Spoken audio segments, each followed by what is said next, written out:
Daily taste the daily. Nagar Kurnool జిల్లాలోని ప్రముఖ పుణ్యక్షేత్రం సోమశిలలో కొలువుదీరిన జ్యోతిర్లింగాలను దర్శించుకునేందుకు భక్తులు భారీగా తరలివచ్చారు. కార్తీక పౌర్ణమి కావడంతో సప్తనదుల సంగమ క్షేత్రంలో తెల్లవారుజాము నుంచే భక్తులతో కిటకిటలాడింది. కృష్ణానదిలో పుణ్యస్నానాలు ఆచరించి నదిలో కార్తీక దీపాలు వెలిగించి గంగమ్మకు ప్రత్యేక పూజలు నిర్వహించారు. మహిళలు ఉసిరికాయ చెట్టుకు ప్రత్యేక పూజలు చేశారు. కార్తీక పౌర్ణమి కావడంతో రాష్ట్ర నలుమూలల నుండి భక్తులు భారీగా తరలివచ్చారు. అయితే పుష్కర్ ఘాట్ సమీపంలోని పరిసరాల్లో పారిశుద్ధ్యం లోపించడంతో భక్తులు ఇబ్బందులకు గురయ్యారు. స్నానాల ఘాట్లు, గదులు, త్రాగునీరు లాంటి కనీస వసతులు లేవని వాపోయారు.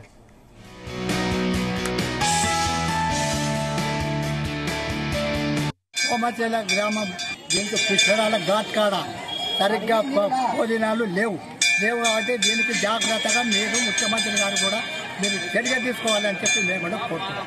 కాబట్టి అన్ని ప్రతి ఒక్కటి దేవాలయంలో ఇవి కానీ సత్రాలు కానీ ఇప్పుడు కట్టించేటి రూములు కానీ అన్ని జాగ్రత్తగా తీసుకొని దీన్ని అమల్లో చేసి మంత్రిని మేము బరువు వేసుకున్నాం అంటే కాబట్టి దీన్ని అమల్లో చేయాలి.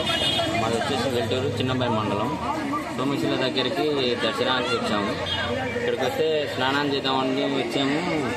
గదులు లేడీస్కి ఇబ్బందిగా ఉంది. ఇక్కడ చెత్త చెదారం ఉంది, సరిగా మెయింటెనెన్స్ లేదు. వాళ్ళు జేఎంసీ వాళ్ళు చూసుకుంటే బాగుంటుంది, గవర్నమెంట్ చూసుకుంటే బాగుండు. మున్సిపాలిటీ వాళ్ళు మెయిన్గా లేరుగా. ఈ రోజుకి కార్తీక మాసం వచ్చి 15 రోజులు కావస్తుంది. ఈరోజు కార్తీక పున్నమి రోజు వేల మంది భక్తులు రావడం జరిగింది. ఇక్కడ బేస్తులు లేపి గడ్డి, తేలు, పాములు ఉన్నందున భక్తులు చాలా ఇబ్బందులు పడుతున్నారు.